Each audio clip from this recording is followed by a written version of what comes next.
So ito yung talisay natin guys. Tingnan niyo yung tubo ng ano niya. Parang naging henny. Yung tubo ng kanyang balahibo. Ayan. So tingnan natin kung ano magiging itsura niya after ng lugon. Ayan, medyo maliit lang siya. Nakalugon niya lang. Ayan. So yun yung talisay natin.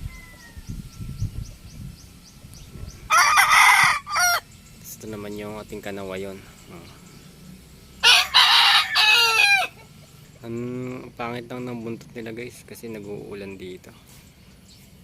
So ito talaga yung pinagtataka ko kasi parang heli talaga. Kung makikita nyo guys, oh. Yan. Iba yung kanyang balahibo. So tingnan natin.